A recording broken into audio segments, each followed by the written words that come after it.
बिस्मिल्लाहिर्रहमानिर्रहीम, अस्सलामुअलैकुम। मैं फरा और मैं हमजा, और बड़ी मुश्किल से आज दफ्तर पहुंचे। हमजा तो पहुंच ही गए थे। मुझे बहुत मुश्किल हुई है क्योंकि आज इतना ज्यादा फॉग है, बहुत ज्यादा, और उसकी वजह से हमजा आई डोंट नो आज क्यों इतने एक्सीडेंट्स हैं रोड पे। अच्छा, वो आप देखें नमी इतनी ज्यादा है, फिर जिस तरह से आप भी मुझे बता रही थी और मैंने भी सुबह आते हुए देखा, स्लिपरी है, फिसलन बहुत ज्यादा है और इतने एक्सीडेंट हुए हैं। हम मेरा ख्याल है दोनों ने आते हुए एक्सीडेंट देखे। हाँ, बहुत एक्सीडेंट्स देखे और फिर बहुत रोड कंजेशन भी है उसकी वजह से। फिर उसकी वजह से और मजीद पैनिक हो रहा है क्योंकि लोग जो हैं वो एक लेट हो रहे हैं और वो फिर जल्दियां कर रहे हैं, निकलने की कोशिश करें। वैसे ये फॉग जो है ना, ये तो कोई वबाल ही अल्लाह माफ करे इस वक्त दिखाई दे रहा है। जिस तरह से मुसलसल हर रोज इसकी वजह से निज़ाम जिंदगी पूरा मुअत्तल हो जाता है ना, वो एक बड़ी परेशानी। इसको प्रेडिक्ट भी नहीं किया जा रहा था और इतनी ज्यादा धुंध हो रही है फेब के अंदर, ये बहुत ही हैरत वाली बात है। मोटरवेज को बंद किया गया है। आपने मोटरवेज पे सफर करना है तो आपने वो जो हमसफर ऐप है उस पर जाके देखना है, उनको कॉल भी करनी है कि मोटरवेज खुले हैं या नहीं खुले, क्योंकि इतनी लंबी लाइंस लग जाती हैं मोटरवेज पर, 1.5-2 किलोमीटर। और ना सर्दियों में, शदीद सर्दियों में भी हमजा 8:30 बजे 9:15 बजे मोटरवे नहीं बंद होती रही जो कल होगी। तो इसका मतलब ये है कि आप ये ना देखें कि ये तो धुंध के दिन नहीं है, ये देखें कि हो रही है धुंध, तो अपना ख्याल करें, बहुत ख्याल करें और बहुत ध्यान से आप जो है ड्राइविंग करें। आप मोटरसाइकिल पे हैं, आप साइकिल पे हैं, जिस चीज़ पर भी हैं, बहुत ध्यान से ड्राइविंग करें, क्योंकि हम देख रहे हैं कि इतने मसाइल हो रहे हैं और आप लोगों को मसाइल ना हो, इसलिए हम आपके साथ ये बात शेयर कर रहे हैं। सबसे पहले बात करेंगे कि आपका पासपोर्ट कैंसिल कर दिया जाए तो आपको कैसा लगेगा? कैसा लगेगा? वैसे आप एकदम से फील करेंगे कि ना 3 के ना 13 के? नहीं, अगर आप आम शख्स होंगे तो आप फील करेंगे। मेरा ख्याल है सियासी लोगों को ये बातें फील नहीं होती। अच्छा, लेकिन मेरा ख्याल है कि वतन से मोहब्बत या वतन का एक जो होता है कि यार मैं कहीं से बिलोंग करता हूँ, आइडेंटिटी के लिए इंसान की ज़रूरी है। लेकिन जैसे हमजा कह रहे हैं तो इसमें भी कुछ वो नज़र आता है हमें कि बहुत सारे लोगों के लिए पहली तरजीह नहीं होती, बहुत सारे लोगों के लिए इतना ज़रूरी नहीं होता। सो हम बात करें इलाज के लिए लंदन में डेरे डालने वाले नवाज शरीफ की मुश्किलात और बढ़ गई। साबिक वज़ीर आज़म के डिप्लोमेटिक पासपोर्ट की मुद्दत रात 12 बजे ख़त्म हो गई। हुकूमत ने पासपोर्ट की तजदीद से साफ इनकार कर दिया है और ज़राए के मुताबिक नवाज शरीफ का नाम ECL पर है और ECL पर मौजूद अफराद के पासपोर्ट की तजदीद नहीं हो सकती है। वफाकी वज़ीर दाखिला शेख रशीद ने यह कहा है कि नवाज शरीफ के पासपोर्ट की तजदीद नहीं होगी, लेकिन अगर वो वतन आना चाहते हैं तो खुसूसी सर्टिफिकेट जारी किया जा सकता है कि वो वापस आ सके। जी, और इस्लामाबाद में ये सारी गुफ्तगू उन्होंने मीडिया ब्रीफिंग के दरमियान की, जहाँ पे शेख रशीद अहमद ने कहा कि 20 अगस्त 2018 से नवाज शरीफ और मरियम नवाज का नाम ECL में है। जिनके नाम ECL में हो इनको ना तो पासपोर्ट जारी किया जाता है और ना ही उनके पासपोर्ट की तजदीद होती है। वफाकी वजीर का कहना था कि हाई कोर्ट का फैसला है, नवाज शरीफ पाकिस्तान वापस आए। नवाज शरीफ को पाकिस्तान नहीं आना तो उनके पासपोर्ट की आईनी हैसियत नहीं रहेगी। और मुस्लिम लीग नून की तर्जुमान मरियम औरंगजेब ने कहा कि नवाज शरीफ को जाली और नाअहल हुक्मरानों से पासपोर्ट की तजदीद कराने की ज़रूरत ही नहीं है। वही बात हो गई, सियासी तौर पर जो है फैसले और किस्म के हो रहे होते हैं, वो जब चाहेंगे पाकिस्तान आएंगे। नून लीग का मौके वही है।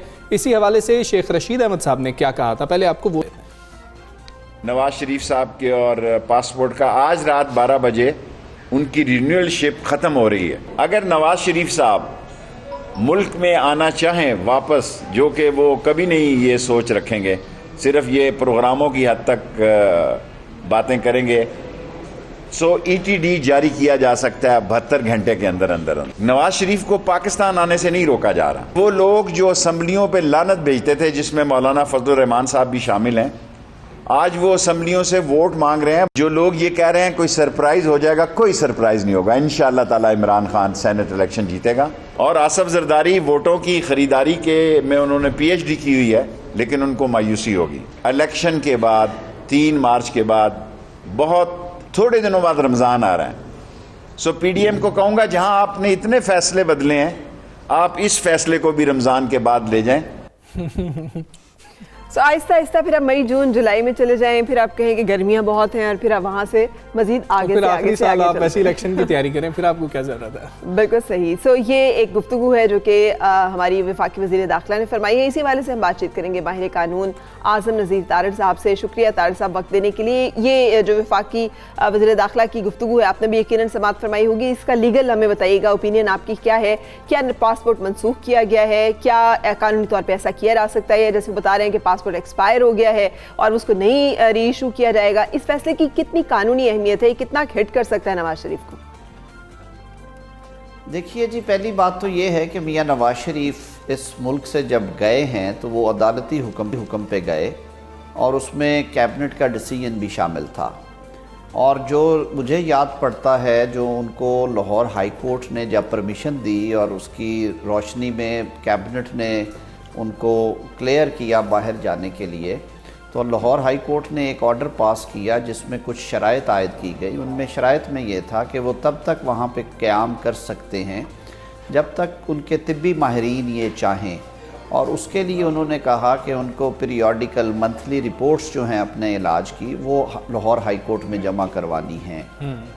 ना सिर्फ कि वो रिपोर्ट्स जमा होती रही, बल्कि मोर ओवर ये भी कहा गया कि अगर हुकूमत पाकिस्तान को उन रिपोर्ट्स के ऊपर किसी किस्म का एतराज़ हो तो हुकूमत पाकिस्तान बज़रिया पाकिस्तान हाई कमीशन लंदन के उनके मुआलजीन से रजू कर सकता है। वो रिपोर्ट्स मेरी इत्तला के मुताबिक आज तक जमा हो रही हैं और उनके मुआलजीन को किसी अदालत ने या किसी सरकारी अहलकार ने आज तक तलब करके या उन तक पहुँच के उनसे उन रिपोर्ट्स के अदरवाइज़ होने के बारे में कोई शहादत वसूल नहीं की।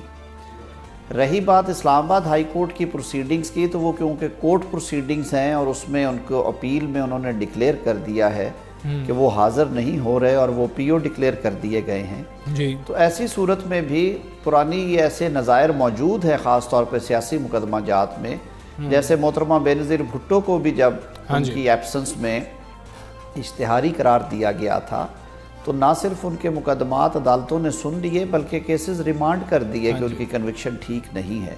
तो इसलिए जो टाइम मुल्क से जाने का टाइम है वो रेलेवेंट टाइम है। उस रेलेवेंट टाइम पे मियां नवाज शरीफ साहब के पास हुकूमत पाकिस्तान और अदालती हुक्मनामा मौजूद था, इसलिए ये सरासर ज़्यादती है कि उनके अब passport cancel, nationality, ID card block, ये तो एक सियासी रिवेंज लेने वाली बात है। बिल्कुल ठीक है आज़म नज़ीर तारड़ साहब, मियां नवाज शरीफ साहब के पास अब क्या ऑप्शंस बचे हैं? क्या हुकूमती फैसले को वो चैलेंज कर सकते हैं? और आप उनकी वकला टीम का भी हिस्सा रहे हैं, क्या वो चैलेंज करने का सोच रहे हैं? मेरे ख्याल में उन्हें चैलेंज करने की इसलिए ज़रूरत नहीं है कि उनका बरतानिया में जो उनकी आमद थी, जब वो गए थे बरतानिया में, उनका दाखिला जो है वो लीगल तरीके से हुआ। उनके पास यूके का वैलिड वीज़ा है, उनके जो बच्चे हैं ब्लड रिलेशंस वो वहाँ पे रहते हैं और वो वहाँ के परमानेंट रेजिडेंट्स हैं। उनके इलाज के हवाले से भी यूके गवर्नमेंट की हर मुल्क की पॉलिसीज़ होती हैं, उस पॉलिसी के मुताबिक ख़ास टाइम फ्रेम्स हैं। कई सूरतों में वो 1.5 से 2 साल तक होता है, कई सूरतों में वो इंडेफिनिट होता है जब तक उनका इलाज जारी रहे ह्यूमैनिटेरियन ग्राउंड्स पे। तो मेरे ख़्याल में उन्हें कुछ ऐसा वो मसला नहीं होगा कि उन्हें वहाँ से डिपोर्ट किया जाए या उन्हें भिजवाया जाए। ये मामला ऐसा है जो कि उनके और पाकिस्तान की हुकूमत के दरमियान है और उसमें अगर किसी किस्म की अच्छाई की तवक्को हो मियाँ साहब को हुकूमत से तो वो ज़रूर उनको रजू करें। तो इस जो मौजूदा सूरत हाल है उसमें मेरे ख्याल में वो रजू नहीं करेंगे और करना चाहिए नहीं, क्यों किसे वकील करें, किससे मुंसफी चाहें, वही तो फैसले करने वाले हैं। बिल्कुल सही, यानी जो आप फरमा रहे हैं उसके मुताबिक तो पासपोर्ट कैंसिल होने के बाद नवाज शरीफ के बरतानिया में क़याम में कोई कानूनी रुकावटें पेश नहीं आएंगी, यानी उनको एक्सपायर होने से हवालगी उनकी जो है उसमें भी कोई मुश्किल नहीं होगी और पाकिस्तान हवालगी उनकी जो है उसमें भी कोई आसानी नहीं हो जाएगी। तो फिर आपके ख्याल में ये जो हुकूमत का कदम है ये क्या, इसका क्या इफ़ेक्ट आएगा, क्या फ़र्क पड़ेगा? उनको कोई कानूनी रुकावट पेश नहीं आएगी। पहली बात तो ये है कि उनके खिलाफ जो मुकदमात दर्ज हैं वो सारे पॉलिटिकली मोटिवेटेड मुकदमात थे और ये एक बड़ी वैलिड रीज़न होती है, ख़ास तौर पे जो यूरोपियन ह्यूमन राइट्स डिक्लेरेशंस हैं जिनका सिग्नेटरी यूके गवर्नमेंट भी है, और फिर यूके के अपने जो कॉन्स्टिट्यूशनल और जो पॉलिटिकल राइट्स हैं वो सारे किसी से ढके छुपे नहीं हैं। मेरा नहीं ख्याल कि किसी सूरत में भी कोई ऐसी सूरत हाल इमर्ज करे जिसमें हुकूमत बरतानिया उन्हें कहे कि उनकी हवालगी के हवाले से हुकूमत पाकिस्तान की जो दरख्वास्त है वो कबूल की जाएगी, क्योंकि एक तो ये है कि हुकूमत बरतानिया और हुकूमत पाकिस्तान के दरमियान कोई ऐसा मुआहदा नहीं है, ट्रीटी नहीं है जिससे वो हवालगी का मुतालबा कर सके।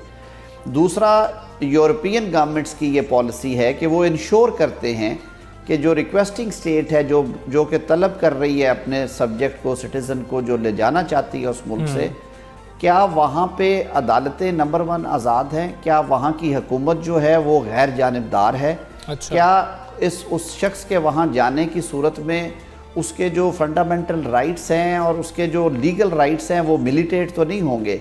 तो ये वो सारी चीज़ें हैं जो कि हुकूमत पाकिस्तान को अल्टीमेटली बरतानवी अदालतों में जाके जंग लड़ना पड़ेगी।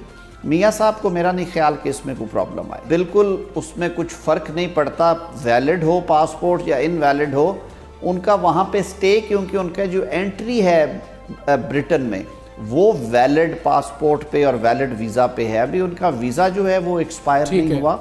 दूसरे उनके जो ब्लड रिलेशंस हैं, उनके बेटे बेटियां, वो वहाँ पे क़याम पजीर हैं, वो वहाँ के रेजिडेंट्स हैं। मियाँ साहब का इलाज मुआलजा हो रहा है। ऐसी सूरत हाल में जब तक हुकूमत पाकिस्तान बरतानवी अदालतों से रुजू करके एक्शन नहीं लेता, वहाँ से उनकी हवालगी का कोई इम्कान नहीं। अच्छा, ये किस दर्जे एक एक्सक्यूज़ फराहम करता है पासपोर्ट का मनसूख होना? ये कितना एक जवाब देगा नवाज शरीफ को कि वो बरतानिया में सियासी पनाह के लिए दरख्वास्त दे सके, जिसके बारे में चमगोइयाँ हो रही थी कि शायद वो बरतानिया में सियासी पनाह जो है वो हासिल कर लें?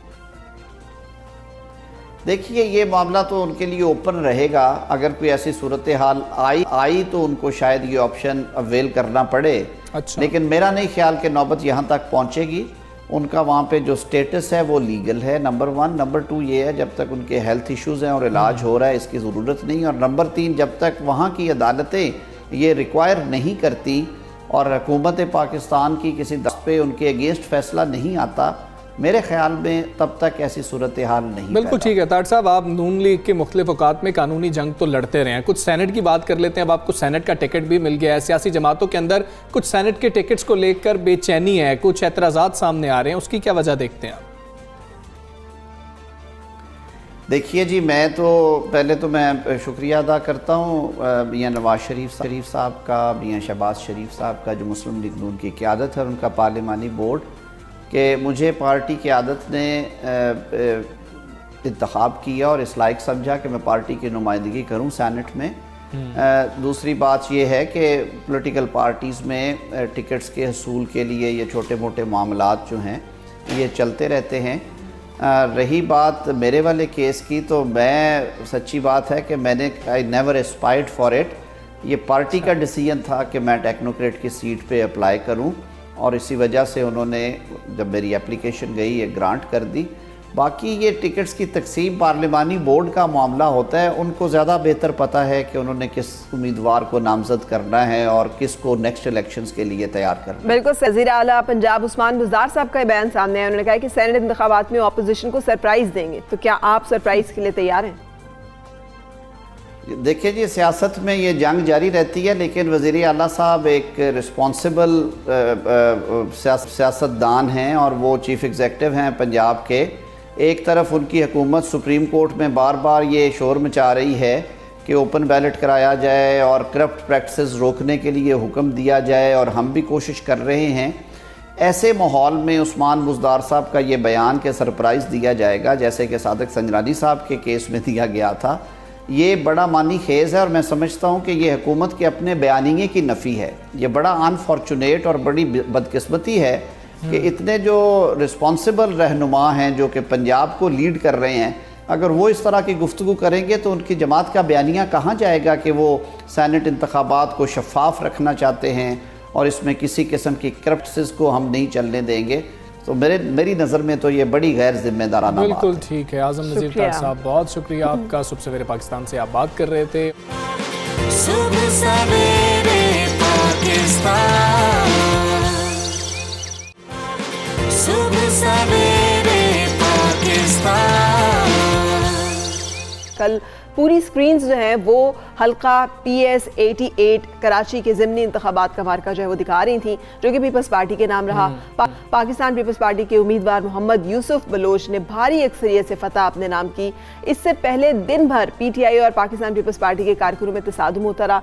हर स्क्रीन पे हमजाई मनाजिर चल रहे थे कि असला बरदार लोग जो हैं वो असला लेकर घूम रहे हैं और उसके बारे में एहतजाज किया जा रहा है। बिल्कुल, इलेक्शन कमीशन की जानिब से कहा गया कि इनको निकाला जाए यहाँ से, लेकिन उसके बाद जो मामला हुआ, पुलिस ने हिरासत में लिया हलीम आदिल शेख साहब को जो अपोजिशन लीडर हैं सिंध असम्बली के, और उसके बाद मामला क्या बना, उसके बाद हाथापाई तक मामला चला गया और आपस में गुत्थम गुत्था हो गए और पुलिस कोशिश करती रही कि वहाँ से लेके जाया जाए। अब कुछ दहशतगर्दी के मुकदमात की भी खबरें सामने आ रही हैं कि कल के वाक़े के बाद दर्ज किया जा रहा है। बिल्कुल सही। शाम को मैं देख रही थी फैसल वाडा साहब जो है वो कह रहे थे कि हवाई फायरिंग जो सेल्फ डिफेंस में की गई, ऐसा वहाँ पे ऐसी नौबत आ गई थी कि सेल्फ डिफेंस में हवाई फायरिंग करने की नौबत आ हलीम आदिल गई। शेख साहब ने भी तो यही कहा ना, उन्होंने कहा कि मेरी बुलेट प्रूफ गाड़ी के ऊपर क्योंकि फायरिंग की जा रही थी, तो ये मामला कुछ इस तरह का था कि ये दो तरफा था, मामला इस तरह से चल रहा है। बिल्कुल सही। सो इस दौरान ये जो पुलिस ने हलीम आदिल शेख को गिरफ्तारी में हिरासत में लिया है, जिस पर पाकिस्तान तहरीक इंसाफ के कारकुनान मुश्तइल हो गए। हल्के में पाकिस्तान पीपल्स पार्टी और पीटीआई कारकुनान के माबैन सूरत हाल कशीदा होने से पहले पाकिस्तान पीपल्स पार्टी ने इलेक्शन कमीशन को दरख्वास्त में मौक़िफ़ इख्तियार किया था कि पाकिस्तान तहरीक इंसाफ के रहनुमा हलीम आदिल शेख जो हैं मुसल्लह अफराद के हमला हल्का PS 88 में वोटर्स को हरासा कर रहे हैं और ये उनकी एप्लीकेशन जो है इसके ऊपर फिर कार्रवाई अमल में। हाँ, चीफ इलेक्शन कमिश्नर ने मुसल्लह अफराद को इंतखाबी हल्के से बाहर निकालने की जो दरख्वास्त थी उसके ऊपर कहा था कि हाँ जी इनको बाहर निकाल दिया जाए, जिसके बाद मामला इतना ज़्यादा गर्म हो गया। लेकिन 3 इलेक्शन हो रहे थे, ज़िमनी इलेक्शन सिंध के अंदर पीपल्स पार्टी जीत गई, उधर भी बलूचिस्तान के अंदर भी जो है वो अपोजिशन ही कामयाब होती हुई हमें दिखाई दी है। हाँ, और जहाँ पे मार्जिन है वो बहुत मतलब मार्जिन भी बहुत सुकड़ता हुआ दिखाई दिया है कुछ जगहों पे, कि वहाँ पे श्रिंक किया, वो जो एक हैवी लीड होती थी, भारी लीड होती थी, वो भी हमें दिखाई दी कि कम होती। अच्छा, हम PS 88 की बात करें ना, 88 की बात करें, तो अगर हम पिछले इलेक्शन की बात करें, जनरल इलेक्शन की बात करें, तो PTI दूसरे नंबर पर थी, लेकिन अब PTI हमें वहाँ पर तीसरे नंबर पर नजर आ रही है। ये फर्क भी है और इधर तो वोट का इतना ज़्यादा फर्क है, लेकिन पाकिस्तान तहरीक इंसाफ ये कह रही है क्योंकि धांधली हो रही थी, हमने कल ही बता दिया था, फिर हमारा अपोजिशन लीडर गिरफ्तार कर लिया गया, अब इस पे क्या मामला हो सकता है। बिल्कुल सही। तो इस हवाले से नज़ीर लगारी साहब से बात करेंगे, साथ एनालिस्ट सीनियर एनालिस्ट हैं। अस्सलाम वालेकुम लगारी साहब, ये जो एक रवैया सामने आया है कराची के हल्के PS 88 में ज़िमनी इंतखाबात का, ये पहले से प्रीएम्प्ट किया जा रहा था कि सूरत हाल वहाँ पर तशवीशनाक हो सकती है और उलझाव में जा सकती है, या ये अचंबा था, हैरान कुन बात थी? नहीं, मेरे ख्याल कोई चंबा और हैरान कुन बात नहीं। रिवायती तौर पर ये सीट पीपल्स पार्टी की है और इत्तेफाक ये है कि इन दिनों तो मैं इस इलाके में रहता हूँ, उसमें मलिर कैंट का इलाका भी है और मलिर कैंट का जो इलाका है वो यहाँ पर कुछ 16,000 वोट हैं और बाकी जो है हल्का 2 लाख से ज़ायद वोट्स हैं और सारे देहात पर जो यहाँ का कराची का देही इलाका है वो रिवायती तौर पर हमेशा पीपल्स पार्टी का वोटर रहा है। और यहाँ से ये जो उम्मीदवार PTI लेकर आई थी, ये उम्मीदवार यहाँ कराची शहर के भी नहीं और इस हल्के के भी नहीं है, बल्कि मीरपुर खास से यहाँ से कोई 300-350 किलोमीटर दूर एक उम्मीदवार को यहाँ पर लाए थे।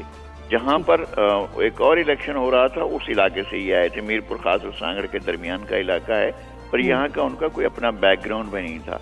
तो यहाँ पर जो एंट्री डाली थी का लीडर ऑफ अपोजिशन ने, वो बेमकसद थी और कोई उसकी वजह नहीं थी। वो उनके साथ गार्ड्स थे जो लोगों ने देखे हैं, लोगों ने बताया है कि किस तरह से वो जो है ऐसा लगता था कि जैसे कोई एक ऐसा बंदा आ गया है जिसके साथ लश्कर है और फतह करने के लिए जा रहा है। तो ये तरीक़ेकार जो था वो लगता नहीं था कि ये जमहूरिया है। पहले भी वो इस तरह के मसाइल पैदा कर चुके हैं, जब सफदर जो हैं कैप्टन सफदर के मामले पर वो जाकर उनने धरना देकर बैठ गए थे FIR कटवाने के लिए, फिर FIR कटी, फिर वहाँ से IG को उठाया गया, उनके घर से उठाकर कहीं ले जाया गया, फिर इसकी इंक्वायरी हुई, फिर पुलिस में एक प्रॉब्लम पैदा हुई और सिक्योरिटी इदारों का दरमियान जो है एक कशीदगी पैदा हो गई। बिल्कुल, फिर इसको आर्मी चीफ को खुद इंटरवीन करना पड़ा। तो इस तरह की मुहिम जुई जो है, अगरचे ये खासी पुख्ता हो गए हैं और उम्र भी उनकी खास माशाल्लाह अच्छी खासी हो गई है, लेकिन उनके अंदर वो नौजवानी का जो जियालापन होता था एक ज़माने में, और जिस तरह से वो स्टूडेंट लीडर जो हैं वो जाकर किया करते थे जिस तरह की चीज़ें, उस तरह की चीज़ें होने से जो है वो कुछ माहौल में गर्मा गर्मी पैदा हुई। वरना रिवायती तौर पर तो ये उनके ये जो मौजूदा उम्मीदवार थे पीपल्स पार्टी के, इनके वालिद भी जीते हुए उम्मीदवार थे, वो यहीं से ही जीते थे और फिर वो मिनिस्टर भी बने थे। तो कोरोना में वो फौत हुए थे, उनकी जगह पर ये सीट। नज़ीर लगारी साहब, ये फरमा दीजिएगा, अगर ऐसा मामला था तो क्या ये गिरफ्तारी होनी चाहिए थी? सिंध हुकूमत इसमें आपको मुलव्वस नजर आती है? क्योंकि पाकिस्तान तहरीक इंसाफ तो ये कह रही है सियासी गिरफ्तारी है, हुकूमत के कहने पे गिरफ्तारी की गई है। अगर इतना क्लियर मार्जिन था, जीतना भी था, तो थोड़ा सा दिल बड़ा कर लिया जाता, गिरफ्तारी ना होती तो शायद मामला इतना भड़कता ही ना। अगर लॉ एंड ऑर्डर की सिचुएशन पैदा की जाए अगर इस तरह के कि जो जनाब बाकायदा लोग हमले करने लग जाएं और जो लीडर अपोजिशन है उनके साथ मुसल्ला लोग जो हैं वो रौंदते फिर रहे हों, तो पुलिस के पास ऑप्शन क्या रह जाता है। और फिर भी इन्होंने जब गिरफ्तारी की थी उस वक्त ये बताया था कि हमने पिछले किसी मुकदमे में उनको अरेस्ट किया है और उनके साथ जो लोग थे उनको तो उसी वाक़े में गिरफ्तार किया। बाद की डेवलपमेंट जो भी होती रही है, लेकिन असल मसला ये था कि एक डिसेंट पॉलिटिकल वर्कर का तरीक़ाकार जो होता है, बाकी भी तो अरकान असम्बली थे, बड़े बड़े लोग थे यहाँ पर जो आए भी और यहाँ पर उन्होंने देखा भी, ऑब्जर्व भी किया, लेकिन एक साथ में मुहिम जो एक अपना चंद लोगों को लेकर एक लश्कर बनाकर जाकर इस तरह से हमलावर होना वो मुनासिब नहीं था और तरीक़ाकार ही गलत था। इलेक्शन इस तरह से नहीं होते हैं कि जनाब आप जाएं और मुसल्ला लोग लेकर पुलिस को धमकियां देना शुरू कर दें और पुलिस वो बाकायदा उन्होंने वो किया है, थ्रेट किया लोगों को। तो जो इलेक्शन का अमला था उसको जाकर थ्रेट किया, ये तो कोई वो नहीं था ना। बिल्कुल सही, बहुत शुक्रिया नज़ीर लगारी साहब हमारे साथ मौजूद थे, सीनियर तर्जुमानी राय ओपिनियन दे रहे थे और ज़ाब्ता अखलाक की खिलाफ वर्जी ही है इलेक्शन कमीशन की जिसके तहत उन्हें गिरफ्तार किया गया, वो फायरिंग का वाक़या हुआ और MQM की कभी लेकिन नहीं महसूस हुई ना। और पहले इस तरह के वाक़यात होते थे तो जमातों के नाम और होते थे, लेकिन अब जो है वाक़यात वही हो रहे हैं, सिर्फ ये कि आज उनको अदालत में पेश भी किया जाएगा जो है रिमांड के लिए हलीमा आदिल शेख साहब को। लेकिन फ़रा मामला ये ज़मीनी इंतखाबात में जो नताइज आ रहे होते हैं वो बड़े इंपॉर्टेंट होते हैं कि हुकूमत की इस वक्त पॉपुलैरिटी कितनी है, तो उसको देखते हुए चलें। सिंध के अंदर तो मामला और था कि सिंध हुकूमत भी है और ये आबाई हल्के हैं जहाँ पे मुकाबले हो रहे थे, लेकिन देखना यह है कि वोट्स गिरे हैं, तो इस पर देखना होगा पाकिस्तान तहरीक इंसाफ। बिल्कुल सही, इस हवाले से पाकिस्तान तहरीक इंसाफ का मौक़िफ़ भी हम आपके सामने पेश करेंगे, लेकिन इस वक्त एक ब्रेक ले रहे हैं। हमारे साथ रहिए। सुबह सवेरे पाकिस्तान, सुबह सवेरे पाकिस्तान। वेलकम बैक सुबह सवेरे पाकिस्तान आप देख रहे हैं और हम आपको बता रहे थे कि किस तरह से ज़िमनी इंतखाबात में गहमा गहमी जो है वो ज़्यादा बढ़ गई और गहमा गहमी से बढ़ के गर्मा गर्मी तक पहुँच गई और वो गर्मा गर्मी जो है उसके बारे में मौक़िफ़ अब हम लेंगे पाकिस्तान तहरीक इंसाफ का। हमारे साथ हैं इस वक्त फिरदौस शमीम नकवी साहब, पाकिस्तान तहरीक इंसाफ के सीनियर रहनुमा। नकवी साहब बहुत शुक्रिया ज्वाइन करने के लिए। फरमाइएगा हलीमा आदिल शेख की गिरफ्तारी पर आपका रद्द-ए-अमल क्या है, क्योंकि शाम को जो रद्द-ए-अमल फैसल वाडा साहब दे रहे थे वो भी यही कह रहे थे कि हवाई फायरिंग जो की गई वो सेल्फ डिफेंस में की गई, तो आपका भी क्या मौक़िफ़ यही है और क्या इस गिरफ्तारी में सिंध हुकूमत जो है मुलव्विस है, इल्ज़ाम जो है वो उनके सर है? जी देखिए, मैं तो ये जानता हूँ कि सिंध के अंदर डिक्टेटरशिप कायम है। बादशाह मुराद अली शाह, बादशाह तो जरदारी है, उसके वजीर मुराद अली शाह ने डिक्टेटरशिप कायम की हुई। पाकिस्तान का कानून कहता है कि किसी भी पार्लियामेंटेरियन को अरेस्ट करने से पहले स्पीकर ऑफ द असेंबली से इजाजत चाहिए जी। ये इजाजत हम कल से पुलिस से मांग रहे हैं जिस वक्त वो अरेस्ट करने आए थे। पहले उन्होंने कहा कि इलेक्शन कमीशन ऑफ पाकिस्तान का एविक्शन ऑर्डर है, वो एविक्शन हो गई। उसके बाद शाम को किसी पुराने केस के ऊपर जो उनके फार्म हाउस के ऊपर हुआ था उसके ऊपर उन्हें अरेस्ट किया गया। फार्म हाउस का केस ये है कि स्टे ऑर्डर था जी, और उस स्टे ऑर्डर को वायलेट किया मुराद अली शाह की गवर्नमेंट ने और उनको माली नुकसान भी पहुंचाया, उनकी रेपुटेशन को भी पहुंचाया। उसका फर्दर सबूत ये था कि वो जब सिंध हाई कोर्ट गए तो फिर जज ने कंटेम्प्ट का नोटिस इशू किया है पूरी सिंध हुकूमत का के ऊपर, तो उसमें भी अरेस्ट नहीं हो सकता केस के ऊपर। तो अब मुझे समझ में नहीं आया किस केस के ऊपर सिंध को लीडर ऑफ द ऑपोजिशन को खुद सिक्योरिटी देनी होती है। मुझे सिंध की पुलिस बता दे वो सिक्योरिटी क्यों नहीं दी गई उनको। अगर वो आदमी अपनी जाती सिक्योरिटी लेके चलता है और उनकी गाड़ी के ऊपर बुलेट के निशानात मौजूद हैं, ठीक है, और उनके गार्ड्स अगर हवाई फायरिंग करते हैं उनको बचाने के लिए, तो आप बता दीजिए उसके ऊपर कौन सा गुनाह किया है उसने। तो ये मसाइल जो है मैं समझता हूँ बुनियादी तौर पे सिंध हुकूमत से सवालात पूछने के कि जी आपने किसने, आप एक परसेप्शन क्रिएट करने जा रहे हैं कि जी वहाँ वो कोई हंगामा। पाकिस्तान तहरीक इंसाफ की पार्टी एज अ पार्टी हम कराची में MQM अल्ताफ के बदतरीन दौर से गुजरे, हमने आज तक हथियार उठाए नहीं है कभी। मैं खुद कल कॉन्स्टिट्यूएंसी में और मेरे बाकी एमपी हजरात भी घूम रहे थे, एमएनए घूम रहे थे, हम में से किसी के पास नहीं थे। एक शख्स को जाती तौर पे उसे खतरा है कि उसके ऊपर पहले भी हमले हो चुके हैं और सिंध हुकूमत से उसे खौफ था कि वो कुछ ना कुछ जरूर ऐसा करवा सकती है या अपने गुंडों से कुछ करवा सकती है, तो वो जाती सिक्योरिटी लेके चल रहा था। फिर शमीम नकवी साहब, बहुत शुक्रिया आपका।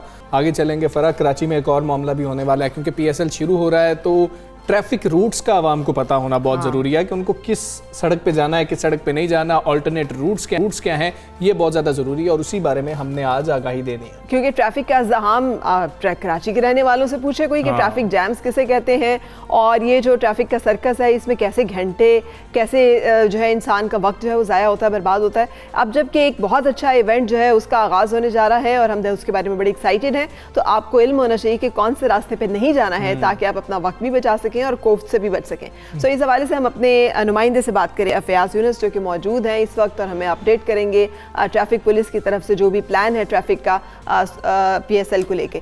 अस्सलाम वालेकुम फयाज, फरमाइएगा क्या अपडेट है आपके पास, क्या रूट्स अभी तक प्लान कर लिए गए हैं?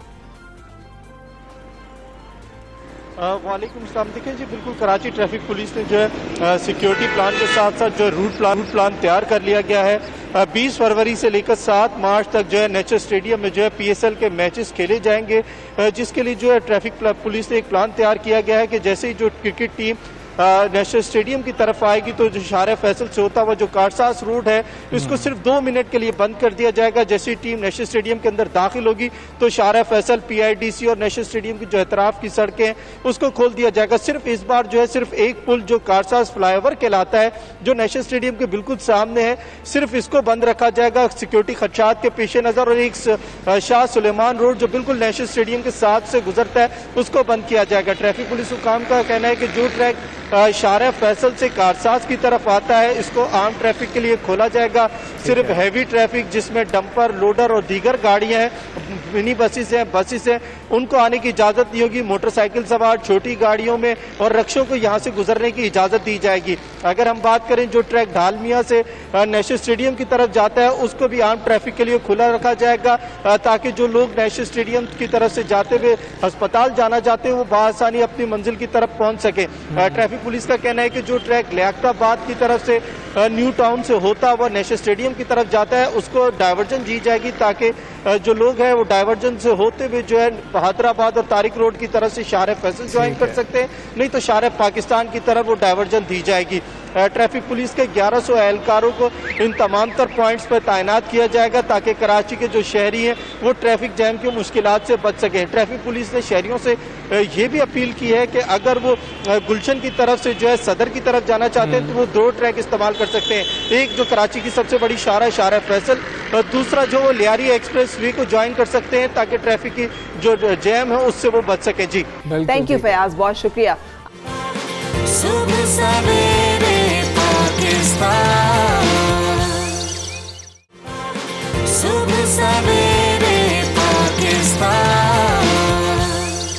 अब हम आपको मिलवाने जा रहे हैं एक बाहिम्मत खातून से जो बहुत सी दूसरी खवातीन के लिए रोल मॉडल हैं और लकी मरवत से इनका ताल्लुक है। मिनहास मजीद खान इनका नाम है।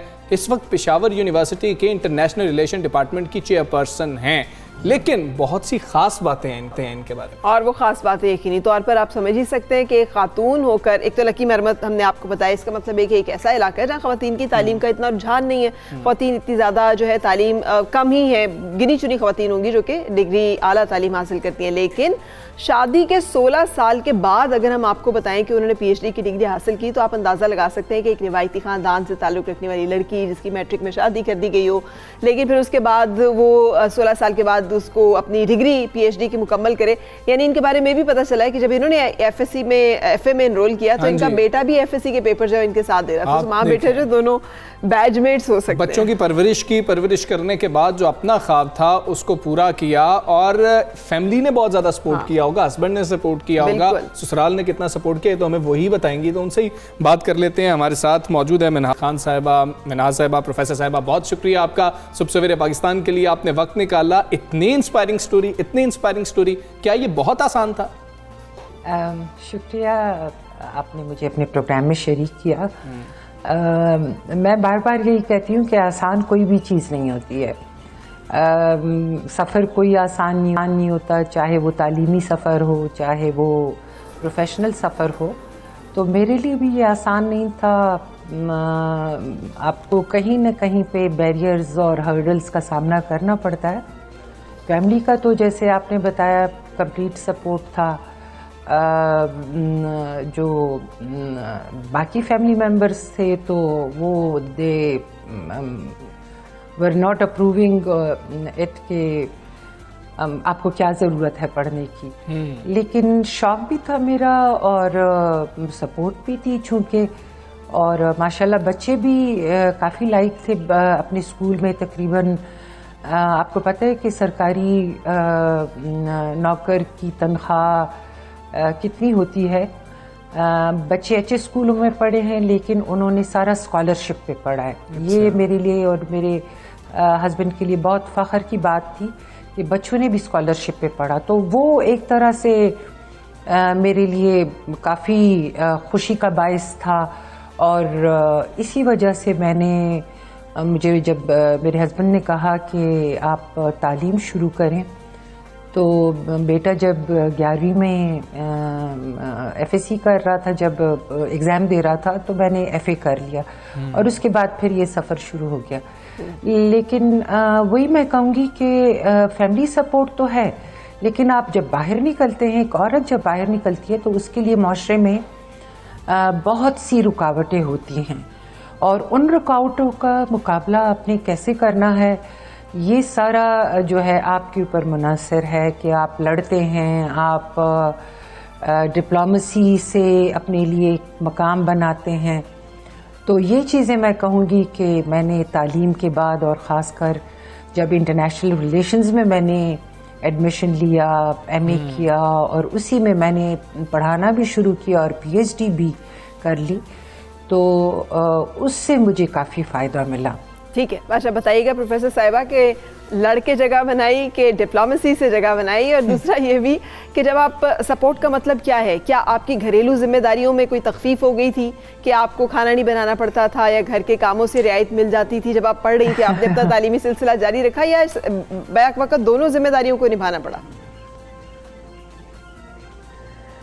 अल्हम्दुलिल्लाह जी, एक तो ये है कि मुझे लड़ना नहीं पड़ा। लड़ना बहुत आसान है और लड़के ज़रूरी नहीं है कि आपको आपका हक मिल जाता है, लेकिन एक लड़ना ऐसा होता है कि मतलब आप मुसलसल जदोजहद करते हैं डिप्लोमेसी से या ऐसे तरीके से कि आप दूसरे को ऑफेंड भी ना करें।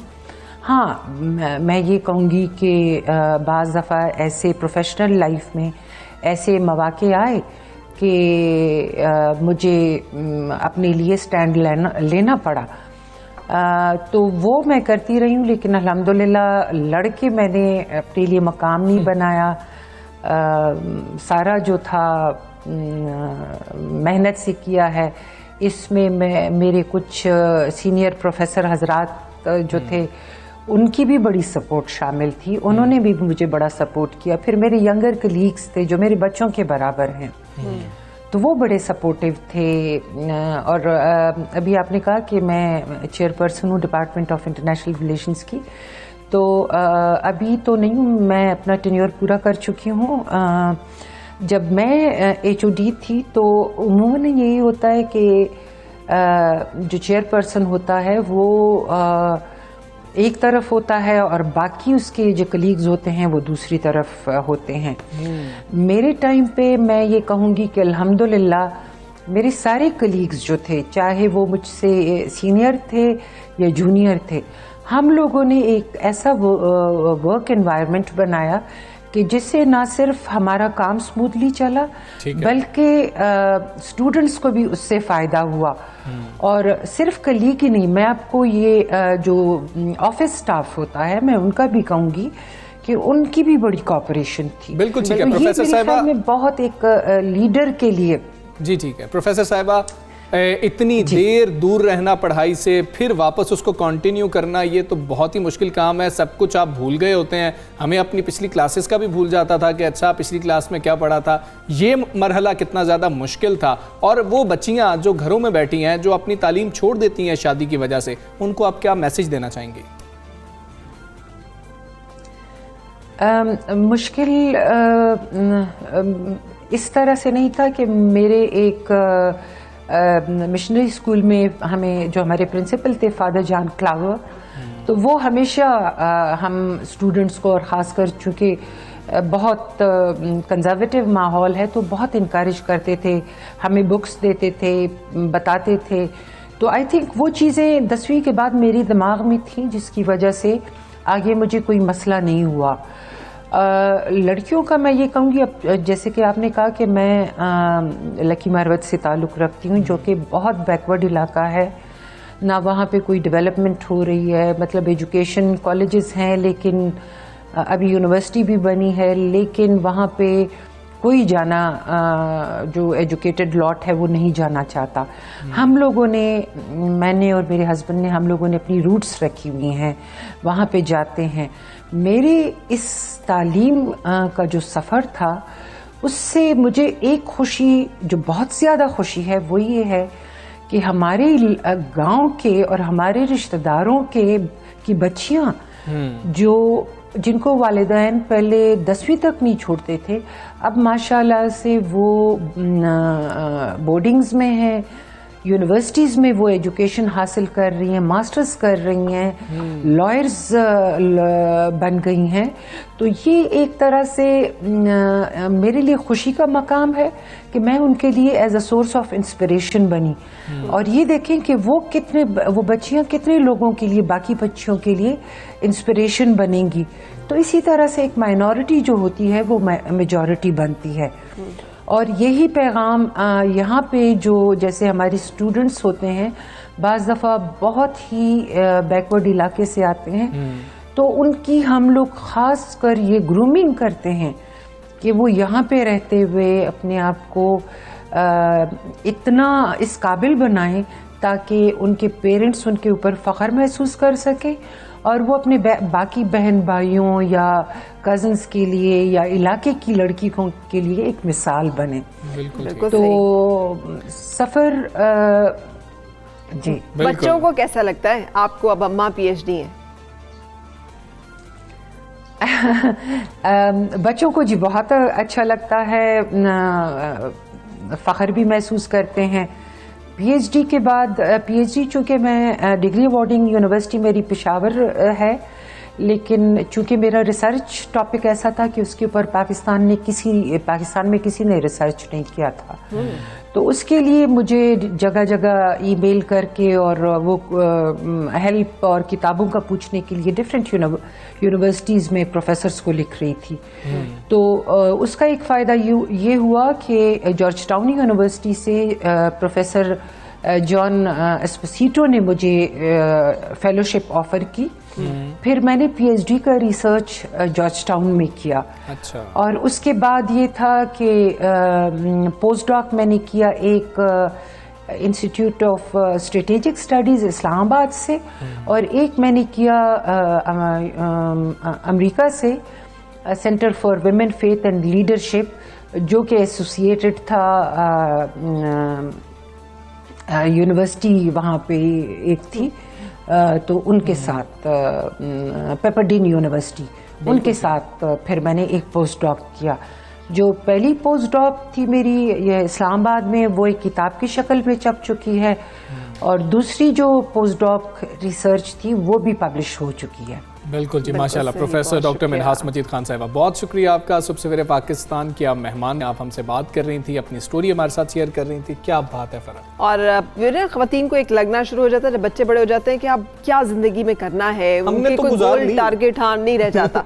तो ज़िंदगी में इल्म हासिल करने के लिए कोई उम्र की कैद नहीं है, इल्म आप जब चाहें हासिल कर सकते हैं। आपके सामने मिसाल है जो कि हमने शेयर किया है Minhas Majeed, if she can do it you can also do it. और ये सोचना अब छोड़ दें डॉक्टर साहिबा कि हमने आपके साथ स्टोरी शेयर की है उसके बाद कि अब तो इतना अरसा हो गया किताबों को हाथ नहीं लगाया, अब क्या करेंगे। आप कर सकते हैं, डॉक्टर साहिबा ने PhD किया। बिल्कुल सही। एक ब्रेक लेते हैं, ब्रेक के बाद आपसे फिर मिलते हैं। सुबह सवेरे पाकिस्तान, सुबह सवेरे पाकिस्तान। वेलकम बैक, सुबह सवेरे पाकिस्तान आप देख रहे हैं। हुकूमती पॉलिसियों की हम बात करते हैं, तनकीद का निशाना भी बनाते हैं, लेकिन अब जब समर सामने आ रहा हो तो उसका जिक्र करना भी, जब पॉजिटिव चीज़ें सामने हो, बहुत ज़्यादा ज़रूरी है। और बताया जा रहा था कि जो पॉलिसीज ली जा रही हैं, जो फैसले किए जा रहे हैं, उसके असरात आना शुरू होंगे और अब हम कह सकते हैं कि वो असरात हमें दिखाई देना शुरू हो रहे हैं। बड़ी सनतों की नमू में इजाफा हो रहा है। और अगर हम याद करें तो बड़े अरसा हम करंट अफेयर्स के प्रोग्राम्स में डिस्कस करते थे कि लार्ज स्केल मैन्युफैक्चरर्स हैं वो मुसलसल डिफॉल्ट कर रहे थे, मुसलसल खसारे में थे, नाराज भी बहुत। हाँ, लेकिन अब इदारा शुमारियात की जानिब से रिपोर्ट जारी की गई है जिसके मुताबिक दिसंबर 2020 में लार्ज स्केल मैन्युफैक्चरिंग सनत की ग्रोथ में 11.4% इजाफा हुआ है। बिल्कुल जी, रवा माली साल के पहले 6 माह की बात कर ली जाए तो सनती पैदावार में 8.16% का इजाफा हुआ और 10 बड़ी सनतों की पैदावार में इजाफा हुआ है, जबकि 5 सनतों की पैदावार में कमी भी हुई है। अच्छा, तो ये भी इंटरेस्टिंग है, तो हम जानेंगे इस हवाले से कि कमी क्यों हो रही है, इजाफा कहाँ हो रहा है। वज़ीर आज़म के मुशीर तिजारत अब्दुल रज़ाक दाऊद ट्विटर पर अपने पैगाम में बताया कि हुकूमत की मेड इन पाकिस्तान पॉलिसी के समरात सामने आना शुरू हो गए हैं। कोविड-19 के बावजूद सनती पैदावार 22 माह की बुलंद तरीन सतह पर पहुंच गई है। मगर आम आदमी का तो सवाल वही है कि ये असरात हम तक कब पहुंचेंगे, हमारे घर में जो दाल रोटी है वो कब सस्ती होगी, और ये सवाल बनता है। लेकिन गवर्नमेंट हमेशा से, वज़ीर आज़म साहब भी कहते रहे, ये लॉन्ग टर्म पॉलिसीज होती हैं, शॉर्ट टर्म कोई जादू की छड़ी नहीं है, कोई चिराग नहीं है कि रगड़ो तो सब कुछ ठीक हो जाए। अच्छा, इस दफ़ा ना वैसे कोविड के दिनों में दुनिया ने हैरानकुन तौर पे ये देखा कि चाइना जो है ये वाहिद वो कंट्री है जिसकी जीडीपी इफेक्ट नहीं हुई और वो अपनी पेस और अपना जो वो है मेंटेन किए हुए। तो पाकिस्तान ने बल्कि जिसे कहना चाहिए नेगेटिव से पॉजिटिव में आए हम कि कहाँ हम जो है लार्ज स्केल मैन्युफैक्चरर्स हमारे जो खसारे में थे, अब कहाँ हमारे टेक्सटाइल के ऑर्डर्स भी कितने ज़्यादा बढ़ गए ना, लेकिन कॉटन में हमें प्रॉब्लम हुई। खैर, इस पर बात करेंगे। कराची चैम्बर के सदर शारिक वोहरा साहब हमारे साथ मौजूद हैं। शारिक वोहरा साहब, अस्सलाम वालेकुम, good morning.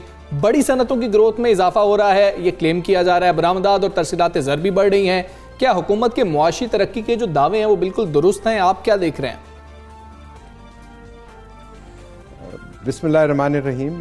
Channel 92, thank you for inviting Karachi chambers president.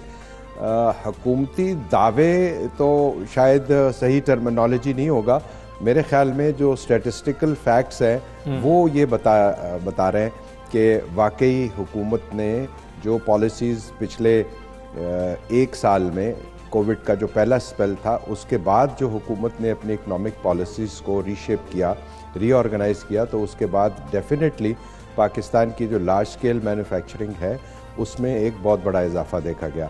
आपने अभी ख़ुद अपने जैसे प्रीएम्बल में बताया कि 5% जो जुलाई टू नवंबर है वो तकरीबन 7% है कि पाकिस्तान की जो क्यूमुलेटिव लार्ज स्केल ग्रोथ है। और इसमें एक चीज़ मैं आपको बताऊं जो बड़ी इंटरेस्टिंग है, जो कि बहुत सारे जो क्रिटिक्स हैं वो उसको शायद कंसिडर नहीं कर रहे, और वो ये कि देखें लार्ज स्केल मैन्युफैक्चरिंग की ग्रोथ का एक बहुत बड़ा ताल्लुक जो है वो आपकी डोमेस्टिक ग्रोथ से है।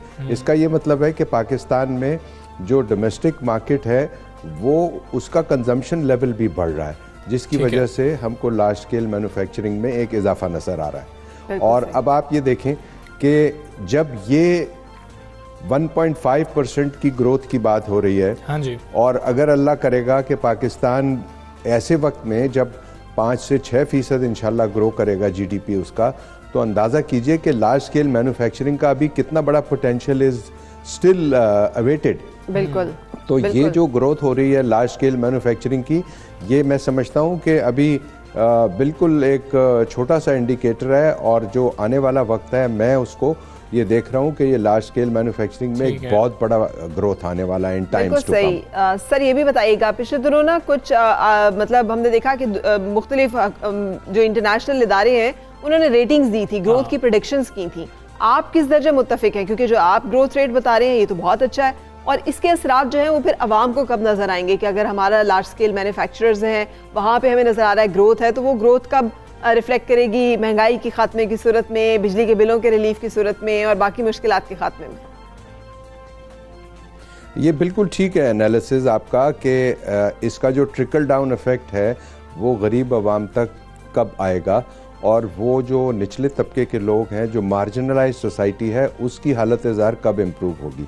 देखें, दुनिया में एक्चुअली तो जो ट्रिकल डाउन इफ़ेक्ट की जो कैपिटलिस्टिक जो थ्योरी थी वो इतनी कोई कामयाब नहीं हो रही, न सिर्फ पाकिस्तान में बल्कि दुनिया के और बहुत सारे मुल्क में।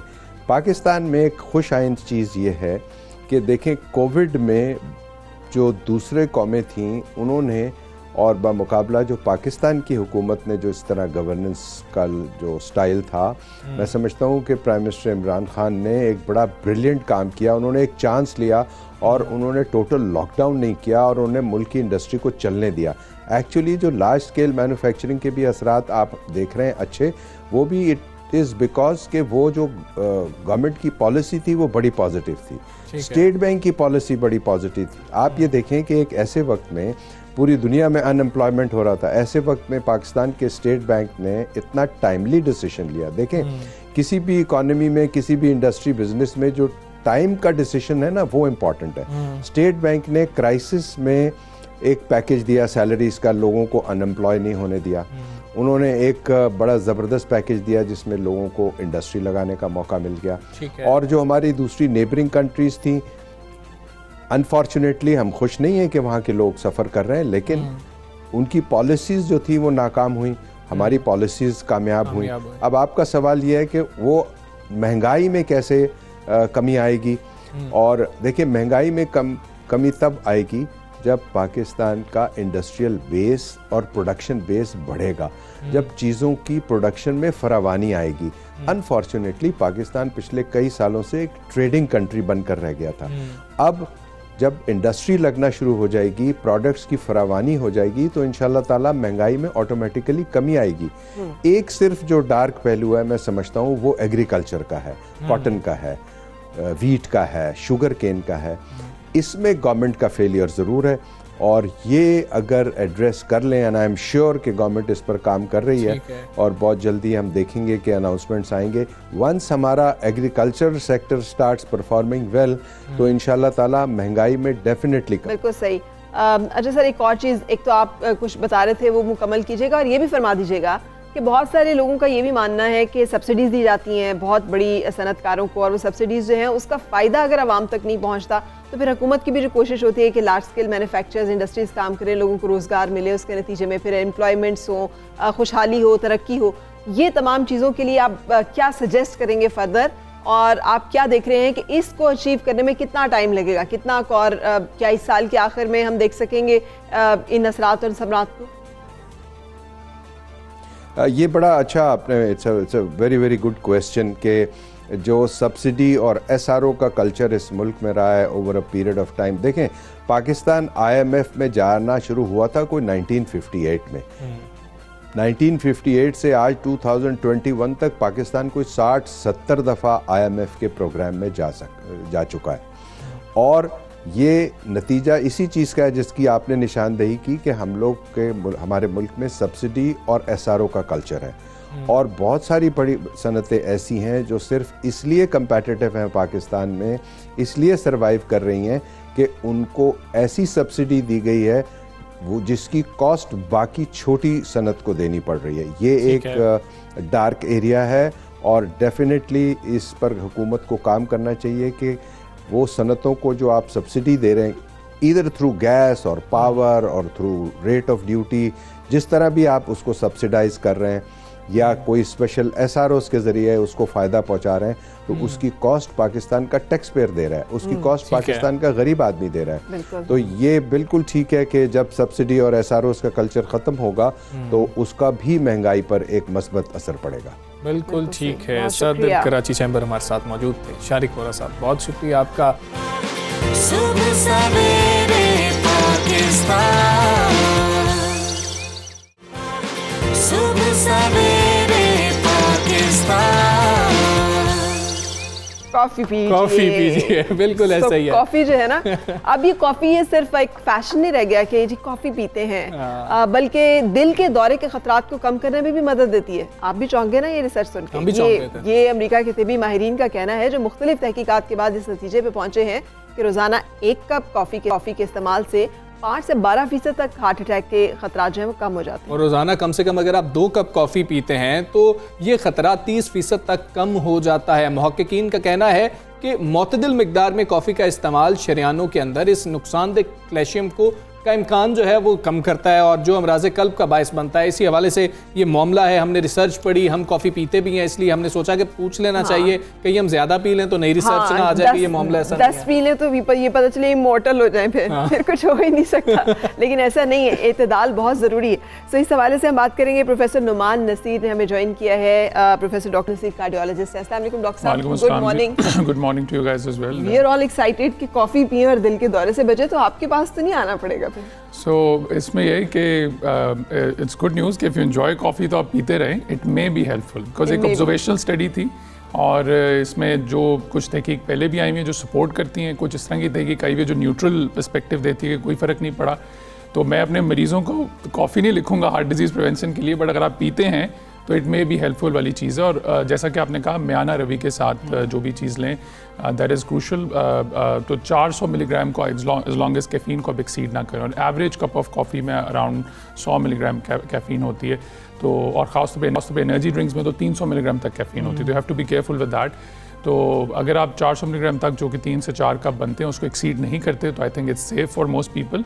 लेकिन अगर किसी को दिल की धड़कन की बेरब्ती का मसला है या पैल्पिटेशंस होती हैं तो उन लोगों को कॉफ़ी कम करके ज़रूर ट्राई करना चाहिए बिकॉज वो कैफ़ीन कुछ लोगों में दिल की धड़कन की बेरब्ती बढ़ाती है। और अगर एसिडिटी का मसला है तो उन लोगों को भी कैफ़ीन का इस्तेमाल कम करके तो देखना चाहिए। बल्कि एक स्टडी आई थी जिसमें 10 कप कैफ़ीन के लें तो सबका सडन डेथ का रिस्क बढ़ जाता है। तो इसलिए I don't want public to get a wrong message. आप अगर 1-2 कप पीते हैं तो ज़रूर एंजॉय करें, इट मे हेल्प। ठीक है, तो हर चीज़ म्याना रवि के साथ। वैसे ये मारूसी मसला है, हार्ट अटैक्स भी ये भी खानदान में चल रहा है। मैंने देखा है कि वालिद की एक एज में अगर हार्ट अटैक से डेथ हुई तो खुदा न खास्ता वो आगे भी हमें दिखाई दिया। जी बिल्कुल, उसमें यह है कि फैमिली हिस्ट्री का बहुत स्ट्रॉन्ग रोल होता है। Genetics, if you have it in the family you are gonna eventually get it. That's the way it is for most people. तो इसलिए इम्पॉर्टेंट है कि जिनकी फैमिली में ये इशू है तो वो बाकी सारे रिस्क फैक्टर्स जो हैं उनके ऊपर चेक रखें, यानी कि स्मोकिंग ना करें, रेगुलर एक्सरसाइज रखें, अपना मेडिटेरेनियन डाइट जो है उसमें प्लांट बेस्ड फूड्स पे जो डाइट्स है उसके ऊपर फोकस रखें। और पीरियडिकली अपना specially after the age of 40 बल्कि इवन यंगर पे भी शुरू कर सकते हैं कि शुगर, ब्लड प्रेशर, कोलेस्ट्रॉल बड़े आराम से चेक हो जाते हैं। आप डॉक्टर के पास जाएं या एक लैब से जाके कोलेस्ट्रॉल और फास्टिंग शुगर का चेक कराएं, ब्लड प्रेशर चेक कराएं। तो ये सारे रिस्क फैक्टर्स जो हैं आप कंट्रोल में रखें तो वो और इंपॉर्टेंट है उस शख्स के लिए जिसकी फैमिली हिस्ट्री स्ट्रॉन्ग है। और एक आम शख्स के लिए भी, जनरल पब्लिक में मैंने देखा कि I work in US as well, अभी भी वहाँ काम करता हूँ, तो मैंने देखा कि यहाँ पे कार्डियोवैस्कुलर डिजीज़ का onset is at a much younger age. एक 40s में 30s में देखना शुरू हो जाते हैं हार्ट अटैक के पेशेंट्स। तो उसमें यह है कि ये जो प्रिवेंशन की चीज़ें हैं ये जल्दी शुरू कर देनी चाहिए। बता दें प्लीज़ वो क्या है? वो यही है कि यू शुड अपने शुगर, ब्लड प्रेशर, कोलेस्ट्रॉल के चेक करें जो कि आराम से हो जाते हैं कि आपने ब्लड प्रेशर की रीडिंग लेनी, शुगर, कोलेस्ट्रॉल का टेस्ट भिजवाना है। साथ में exercise regularly ½ an hour a day minimum रखनी चाहिए। और खुराक में मेडिटेरेनियन डाइट के पैटर्न पे जिसमें सब्जियां, फल, दालों पे main source of caloric intake रहे, चिकनाट, मीठा, बेकरी, हलवाई की चीज़ें, soft drinks, fast food culture बहुत ज़्यादा हो गए तो उसके ऊपर जो है हमें कर्टेल करना चाहिए, उसको मिनिमाइज़ करना चाहिए। तो those things will all help in cardiovascular. Doctor साहब, खुदा न खास्ता अगर पता चले आपको कि किसी को हार्ट अटैक हो रहा है और तो हाउ टू, वो फर्स्ट एड फौरी तौर पे क्या करना है कि अपनी और उसकी ज़िंदगी बचाई जा सके? मैंने सुना था कि वो कॉफ अगर आप खुद जोर जोर से करना नहीं, ऐसा कॉफ का नहीं है, लेकिन यह है कि जो है अपना अगर आपको लग रहा है कि दर्द हो रही है और हार्ट अटैक हो रहा है तो उस केस में तो आप डिस्प्रीन के बाहर एंजिसेड रख के तो करीबी इमरजेंसी रूम में जाके तो अपनी ECG और ट्रोपोनिन करवाएं। अगर आपको एक्सेस है टू इमरजेंसी सर्विसेज और वो अवेलेबल हैं उसमें तो आप जिस तरह बाहर 911 होता है यहाँ 1122 कॉल करें और वो ले जाएं तो वो बेहतर होगा। आप खुद ड्राइव करके ना जाएं अगर आपको लग रहा है। अगर तो ऐसी सिचुएशन बनी है कि बंदे को कार्डियक अरेस्ट हो गया कि वो पास आउट हो गया और आपको पता ही नहीं, तो उसमें फिर ये है कि अनफॉर्चुनेटली हमारे उस तरह वाइड स्प्रेड कैंपेन अभी नहीं हुई जिस तरह वहाँ स्कूलों में बच्चों को भी कैंपेन बाहर की जाती है कि CPR कैसे करनी है। तो फ़ौरन CPR शुरू करके you should call the emergency services कि जब तक आप CPR करें इमरजेंसी सर्विस आके उस प्रोसेस को जारी रखें और शख्स को अस्पताल फ़ौरन ले जाएं। अच्छा डॉक्टर साहब, एक तो हमारे यहाँ रिवाज नहीं है, जब भी हम किसी डॉक्टर साहब से बात कर रहे होते हैं तो हम ये ज़रूर पूछते हैं कि हमें चेकअप का तो कोई सवाल ही पैदा नहीं होता ना। हम जब बीमार हुए हैं खुदा न खास्ता तो हमने इमरजेंसी बेड पे जाना है, हमने उससे पहले चेकअप नहीं करवाना। क्या फ्रीक्वेंटली हमें चेकअप करवाना चाहिए, कितने अरसे बाद करवा लेना बिल्कुल, चाहिए या बिल्कुल। नहीं ज़रूरत? नहीं, बिल्कुल ज़रूरत है। तो मेरे ख्याल से तो एज 20 पे एक बेसलाइन टेस्ट जरूर होना चाहिए, जो ये मैं बताया प्रिवेंशन के जो टेस्ट हैं, शुगर, ब्लड प्रेशर, कोलेस्ट्रॉल के, fasting lipid profile, fasting glucose, वो एक सिंपल सा चीज़ है और ये मेरे ख्याल से हमें जितने भी गवर्नमेंट सेंटर्स में उनमें फ्रीली ऑफर करना चाहिए, क्योंकि prevention is the best strategy, that is cost effective as well, और बहुत से लोगों की जानें इस तरह बचा सकते हैं करके। तो 20 पे और 40 पे तो एनुअली बंदे को कराते रहना चाहिए चेक, जो डॉक्टर से चेकअप करा के तो अपने सारे प्रिवेंशन के जो हैं चीज़ें उनको दिखवाते रहना तो चाहिए। ये छोटी उम्र में हार्ट अटैक्स हो रहे हैं, हम देख रहे हैं नौजवानों के अंदर हार्ट अटैक्स हो रहे हैं, सिर्फ डाइट रीज़न है? डाइट, स्मोकिंग, स्ट्रेस का डेफिनेटली रोल है। स्ट्रेस का एक हमारे पास गेज नहीं है जिस तरह बाकी चीज़ों को मेजर करते हैं, कोलेस्ट्रॉल, ब्लड प्रेशर को, बट स्ट्रेस डेफिनेटली कंट्रीब्यूट। जो भी स्टडीज़ आई हैं वो सपोर्ट करती हैं। इवन लैब्स में देखा गया एंडोथेलियल डिस्फंक्शन हो जाता है लाइनिंग्स का, और वो एथेरोस्क्लेरोसिस को, जो भी एविडेंस है सपोर्ट करती है कि स्ट्रेस का रोल है। तो वो उसमें ये है कि डेफिनेटली उसका भी है, स्ट्रेस कम लेनी चाहिए, स्मोकिंग नहीं करनी चाहिए, खुराक अच्छी खानी चाहिए, fast food culture is also spoiling us, और ये टेक्नोलॉजी एडवांसमेंट की वजह से फिजिकल एक्टिविटी ख़त्म ही हो गई। तो वो जो है ये सारी चीज़ों का एक्सरसाइज रेगुलरली, डाइट का ख्याल, अपना डॉक्टर से रेगुलर चेकअप्स करके। एंजाइना भी बहुत सारे लोगों को डॉक्टर साहब रहता है, सो वो कितना खतरनाक है, होता क्या है एंजाइना? एंजाइना इस्तेमाल होता है वर्ड कि किसी को दर्द हो रही हो छाती में, जो कि हमें लगे कि दिल की दर्द है, तो उसको एंजाइना का लफ्ज़ दिया जाता है। और क्लासिक एंजाइना की पेन ये होती है जी कि आप थोड़ा सा चले, एक्सर्ट किया, धड़कन तेज़ हुई, जिसकी वजह से बीपी चीज़ होता है एक्सर्ट करने की वजह से, तो उससे आपकी छाती में दबाव महसूस होना शुरू हो गया, और आप रुके, ठहरे, तो दर्द बेहतर आना शुरू हो गई। तो that is a classic angina description, ठीक है। और वो कुछ लोगों को क्रोनिक स्टेबल एंजाइना होता है कि उनकी नाली कम्प्लीटली बंद है या टाइट है बहुत अरसे से, तो उसमें उन्होंने चैनल बनाया उस नाली को, ये वैसे टाइट है क्रोनिक के लिए, तो उस केस में वो सर्टन लेवल ऑफ एक्सर्शन करेंगे, दर्द होगी, रुकेंगे तो बेहतर हो जाएंगे। लेकिन वो क्रोनिक स्टेबल एंजाइना है, तो उसमें भी डॉक्टर से रुजू करके उनको सारा करना चाहिए। लेकिन अगर किसी को एकदम नहीं दर्द हो, जो कि पहले कभी नहीं हुई, और वो उसके लिए फिर फॉरेन टेस्ट, क्योंकि वो एक्यूट कोरोनरी सिंड्रोम है जिसमें हार्ट अटैक की जा सकती है, और उसमें फुल ब्लोन हार्ट अटैक जो होता है खासतौर पे स्टेमी में, उसमें हम कहते हैं minutes is myocardium, her minute count करते हैं। जितनी जल्दी पहुंच गई को खोल दिया चाहे इधर विद क्लॉट बस्टिंग मेडिकेशन या प्राइमरी पीसीआई के फॉरन एंजियो करके उस नाली में बलून करके स्टेंट डाल दिया जाए उस हार्ट अटैक की सूरत हाल में, तो बंदे की जान बचाई सकती है और उसको उसकी बहुत अगर फ़ायदा पहुँचाया। बिल्कुल ठीक है। डॉक्टर नुमान नसीर साहब, बहुत शुक्रिया आपका, सबसे मेरे पाकिस्तान का हिस्सा बने, बड़ी अहम इंफॉर्मेशन है। तो आप कॉफ़ी पिए, लेकिन इसको जो है ना हतमी इलाज ना समझें। It may help is a key thing जी। बिल्कुल से, लेकिन वॉचफुल रहें अपनी अलामात के ऊपर जिनका डॉक्टर साहब ने जिक्र किया, और चंद बेसिक टेस्ट करा के आप खुद को इस खतरे से बचा सकते हैं। अब आप भी एक ब्रेक लें, हम भी एक ब्रेक लेते हैं, ब्रेक के बाद आपसे मिलते हैं। सुबह सवेरे पाकिस्तान, सुबह सवेरे पाकिस्तान। वेलकम बैक, सुबह सवेरे पाकिस्तान आप देख रहे हैं, और जैसे हम बता रहे हैं पाकिस्तान सुपर लीग शुरू होने वाली है 3 दिन, तो अब तो काउंटडाउन जो है वो भी बिल्कुल शुरू है, और इसके साथ एक्साइटमेंट का लेवल जो है वो भी बढ़ता चला जा रहा है। पूरी कौम ऐसे लग रहा है कि या तो क्रिकेट लवर है या फिर क्रिकेट के गाने जो बनाने हैं उसके शौकीन है। अब तो माहिर हो गए, इतने गाने आ गए, इतने गाने आ गए। चंद रोज कबल PSL का जो ऑफिशियल तराना था वो जारी हुआ था, और कुछ कह रहे थे कि बहुत अच्छा गाना है, कुछ कह रहे थे कि नहीं इतना अच्छा गाना नहीं है। आप किन लोगों में थे?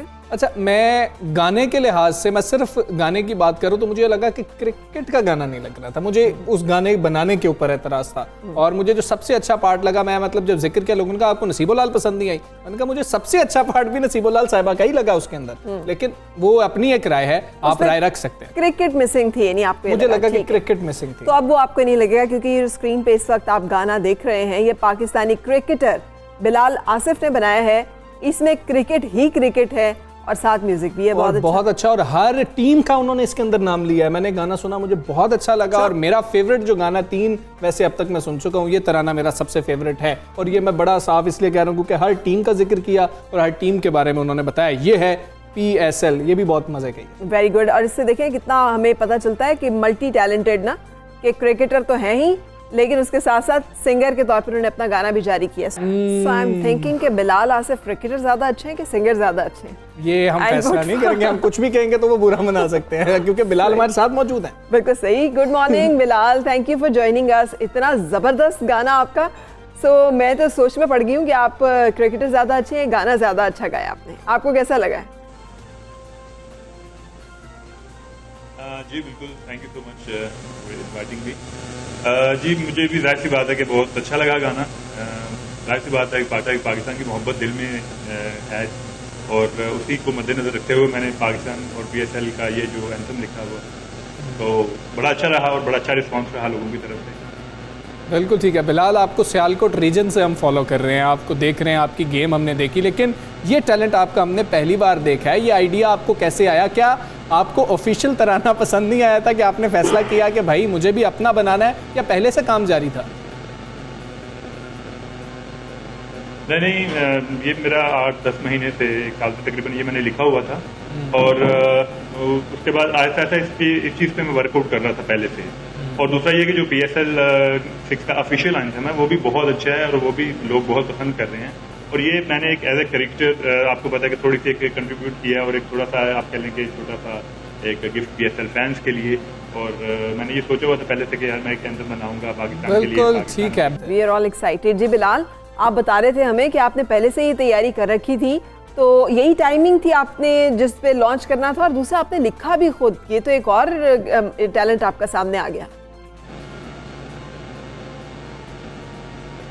जी बिल्कुल, टाइमिंग तो ये सोचा नहीं था, लेकिन एक्चुअली आपको पता है कि जब हमारा डोमेस्टिक क्रिकेट चल रहा था तो उसमें हम लोग सब लोग बायोस्फीयर बबल में थे। तो जब मैं फ्री हुआ वहाँ से तकरीबन यकम को आया और अगले 1-2 दिन में मैंने इसको रिकॉर्ड करवाया, क्योंकि टाइम फ्री नहीं थे, इस वजह से थोड़ा सा लेट हुआ। अदरवाइज शायद ये थोड़ा पहले कर लेता मैं। अच्छा, इसकी जो आपने, हम वीडियोग्राफी की बात कर लें, लाहौर कले को आपने चूज़ किया, अंदरून लाहौर को आपने चूज़ किया, इसकी कोई ख़ास वजह थी? फिर आपने इतने प्यारे काफ़िए इस्तेमाल किए जब आप लिख रहे थे, आप सिकंदर के साथ जोड़ के लाहौर कलंदर को जोड़ रहे हैं, पेशावर ज़ल्मी के साथ नरमी को जोड़ रहे हैं, तो इतने प्यारे काफ़िए कहाँ से ढूंढे आपने? ये मैंने जैसे आपको बताया कि ये तकरीबन 8-10 माह से पहले मैंने लिखा हुआ था। तो जो PSL में आपको पता है हमारी जो टीमें हैं PSL की बहुत एनर्जेटिक टीमें हैं, तो मैंने यही कोशिश की है कि जो PSL की टीमों में जो एनर्जी है, जो पॉजिटिव चीज़ें हैं वो उजागर की जाएं, वो बताई जाएं। और पाकिस्तान की आपको पता है कि पाकिस्तान का ब्रांड है PSL, तो पाकिस्तान के लिए कितनी अहमियत रखता है ये लोगों के लिए, वो भी इस चीज़ में मैंने कोशिश की है मेंशन करने की। छोटी छोटी सारी जो पॉजिटिव एस्पेक्ट्स हैं हमारे PSL के और दूसरे जो लोग इतना पसंद करते हैं उस चीज़ को, तो उस चीज़ को मैंने थोड़ा सा इस चीज़ में ऐड ऑन करने की कोशिश की है और बड़ा अच्छा रहा, अल्लाह का शुक्र है। बिल्कुल सही है। ये प्लान B हो सकता है, क्योंकि 2011 में डेब्यू हो रहा है आपका, फिर 2015 में जिम्बाब्वे के खिलाफ ODI में डेब्यू हो रहा है, और अब भी आके 2021 में देखा गाने में भी, सिंगिंग में भी डेब्यू हो रहा है, तो क्या ये प्लान B है? प्लान भी ऐसे आपको पता है कि सोच के तो कोई बंदा नहीं आता सोच के, लेकिन ये है कि लोग इतना पसंद कर रहे हैं और मैं चाहूँगा कि मैं अच्छी चीज़ करूँ, अगर कुछ भी करूँ, क्योंकि पाकिस्तान के लिए एक एंथम मैंने लिखा हुआ है, उसको भी, उस पर भी वर्कआउट हो रहा है। तो मैं कोशिश करूँगा कि आगे जैसे 23 मार्च या अगस्त को जो अपना एक एंथम, क्योंकि मैं चाह रहा हूँ कि मैं जो पाकिस्तान के लिए जो बेस्ट कर सकता हूँ इस फील्ड में अगर कुछ करूँ तो मुझे खुशी होगी कि मैं अगर पाकिस्तान के लिए अच्छे एंथम तैयार करूं। बिलाल, हम तो आपको अब एंथम बहस में ज़रा शामिल करने लगे हैं। एंथम बहस में इस तरह शामिल कर रहे हैं कि अपने गाने को, अपने एंथम को निकाल के आपको PSL का कौन सा तराना है जो सबसे ज़्यादा पसंद है? जी देखें, वो अपनी जगह सब जो है वो बहुत अच्छे हैं। अच्छा, मुझे कोई सच एक कोई ऐसा नहीं कह सकता कि मुझे बहुत अच्छा लगता है, मुझे सारे तराने बहुत अच्छे लगते हैं, क्योंकि हमारे अपने PSL के, हमारे पाकिस्तान के जो फनकार हैं उन्होंने उसमें वर्कआउट किया और सबका अपनी अपनी जगह पे बड़ा अच्छा कंट्रीब्यूट है और बहुत अच्छा किया सब लोगों ने। They are very professional. तो मुझे तो सब अच्छे लगते हैं जो भी सुनो। आपको भी पता है कि म्यूजिक आपको पता है कि मोहब्बतें बिखेरता है, लोगों के दिलों को जोड़ता है। तो सिर्फ इस चीज़ को एंजॉय करें सुन के, और आप सब लोगों से यही दुआ है कि सब कोशिश है मेरी कि सब लोग खुश रहें, एंजॉय करें म्यूजिक को। वेरी पॉजिटिव मैं देना चाहूँ ये उस बहस में शामिल वेरी पॉजिटिव, वेरी हेल्दी। अच्छा, ये भी बताइएगा बिलाल कि आपने रैपर के तौर पे वो गाया है, सो ये बड़ा एक लेटेस्ट ट्रेंड है गाने में, सो आपने उसमें भी जो पकड़ा है वो एक बड़ा लेटेस्ट ट्रेंड पकड़ा है। Who is your favourite singer? देखिए, ऐसे फेवरेट सिंगर आप कह लें कि मेरा वैसा कोई नहीं था, लेकिन मेरा ये स्टाइल शायद वैसा नहीं था, लेकिन ये डिमांड थी इस एंथम की। जो मेरे म्यूजिक डायरेक्टर थे तो उन्होंने मुझे सपोर्ट किया इस चीज़ को करने के लिए। पहले मैंने इसकी प्रैक्टिस की तो उसके बाद जाके उन्होंने मुझसे ये चीज़ आप कह लें कि ये करवाई, लेकिन ये बड़ा अच्छा रहा है, बड़ा अच्छा आप कह लें कि इसका आउटपुट बहुत अच्छा रहा। तो इस वजह से मुझे बड़ा अच्छा लगा ये करके, और म्यूज़िक बड़ा अच्छा दिया उन लोगों ने। तो मैं I am very happy from my team कि बहुत एफर्ट्स किए उन लोगों ने, तो बड़ा अच्छा रहा। अच्छा, सबसे ज़्यादा एक और ज़रूरी चीज़ मैं बताऊँगा इसमें जी, इसमें ज़रूरी चीज़ ये कि क्योंकि आपको पता है कि हर एक जो चीज़ होती है उसके पीछे एक चीज़ आपकी फैमिली का सपोर्ट बहुत ज़रूरी है। तो मैं ये 8-10 महीने से पहले मैंने लिखा हुआ था, तो मैंने ऐसे अपनी वाइफ को सुनाया ये, तो मैंने अपनी वाइफ को बोला कि यार ये मैंने PSL के लिए लिखा है। तो उनको पता है कि पाकिस्तान के लिए मेरी मोहब्बत कितनी है, मैं क्या दिल में रखता हूँ पाकिस्तान के लिए, अलग में पाकिस्तान। तो ये एक मोहब्बत में, PSL की मोहब्बत में मैंने लिखा है चीज़ों में जो हमारी टीमों में इतनी पॉजिटिव चीज़ें हैं। तो मैंने उनको सुनाया, तो उन्होंने मुझे फोर्स किया। बेसिकली उनकी ये सारी कोशिश कह लेंगे उनका है ये सारा काम, क्योंकि उन्होंने मुझे फोर्स किया कि यार ये बहुत अच्छा है, आप इसको रिकॉर्ड करवाओ, ये चीज़ें बड़ी सही रहेगा, ये बड़ा अच्छा लिखा हुआ है आपने। नहीं जी, बहुत अच्छा लिखा है आपने बिलाल। और बस आखिर में सिर्फ आपसे मैं ये पूछना चाहूँगा कि सारी टीम्स पाकिस्तान की हैं, सारी टीम्स PSL की हैं, हमें हर टीम से मोहब्बत है, लेकिन आपकी फेवरेट टीम कौन सी है ये आपने लाजमी बताना है। जी देखिए, फेवरेट टीम में ऐसा तो मैं आपको नहीं कह सकता, क्योंकि मैंने जो टीमें देखी हैं ना वो सारी बहुत बैलेंस टीमें हैं, और जितने भी प्लेयर्स हैं टीम, क्योंकि मैं जानता हूँ पर्सनली भी, आपको पता है कि मैं खुद भी खेलता हूँ, तो मैं पर्सनली भी जब जिस प्लेयर को भी देखूँ, जिस टीम को भी देखूँ, तो वो बहुत मजबूत टीमें हैं। सब टीमों का बैलेंस बहुत अच्छा है, बैलेंस टीमें हैं। तो आपको पता है ये वेदर भी मार्च का जो हमारे पाकिस्तान में है, बड़ा गुड वेदर है क्रिकेट के लिए। तो PSL में जो विकेट्स भी बनेगी, मेरे ख्याल से 2 विकेट्स बनेगी, और आपको मजा आएगा इंशाल्लाह PSL देखकर। बिल्कुल, बहुत शुक्रिया, thank you very much Bilal. के गाने का भी बहुत मजा आया, और इस बात का भी बहुत मजा आया कि हमारे नौजवान जो हैं कितने मल्टी टैलेंटेड हैं। सुबह सवेरे पाकिस्तान, सुबह सवेरे पाकिस्तान। अब हम आपको प्राउडली मिलवाएंगे एक और ऐसी पाकिस्तानी से जिनकी अचीवमेंट पे हम सबको बहुत नाज है, बहुत फ़ख्र है। उन्होंने साबित कर दिया है कि ज़रा नम हो तो ये मट्टी बहुत ज़रखेज़ है साक़ी। ये एक ऐसी होनहार तालिबा है जिन्होंने पूरी दुनिया में मुल्क का नाम रोशन किया है।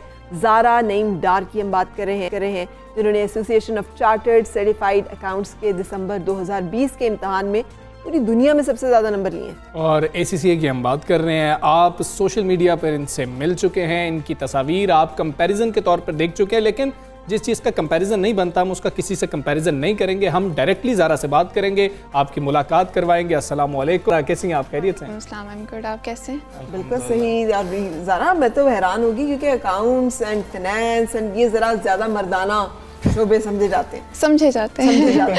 एक खातून और फिर वो पाकिस्तानी एंड दुनिया में topper. Wow, what an achievement. आपने तो सारे क्लैश जो टैबूज है सबको तोड़ दिया, सब अचीव है ना। अल्हम्दुलिल्लाह, आई थिंक अल्लाह मियाँ ने ख़ास करम किया मुझ पे, और मेरे पेरेंट्स की दुआएं हैं, और डेफिनेटली मेहनत जो है वो मुझे यहाँ तक उसने पहुँचाया है। कितनी मेहनत करनी पड़ी, कितनी मेहनत। हम तो सोचते हैं कि जो अक्सर मीम्स भी आ रही होती हैं, पाकिस्तानी मीम्स में बेहतरीन है कि ACCA बच्चे ने शुरू कर दिया, अब शादी मुकद्दरों से ही होगी, ACCA ही नहीं पूरा हो रहा, CSGFA की तरफ भाई किधर जाएंगे। तो कितना मुश्किल काम था, आपने इतनी आसानी से कर दी, ये बहुत मुश्किल थी। मुश्किल तो तब लगे अगर आपको मेहनत का शौक़ ना हो। अगर आप शौक़ रखते हैं तो फिर तो किया जा सकता है, और वो शौक़ की वजह से मुझे उतनी मुश्किल नहीं पेश आई, खुशी खुशी मैंने कर लिया। अच्छा, कोई गाइडेंस भी थी?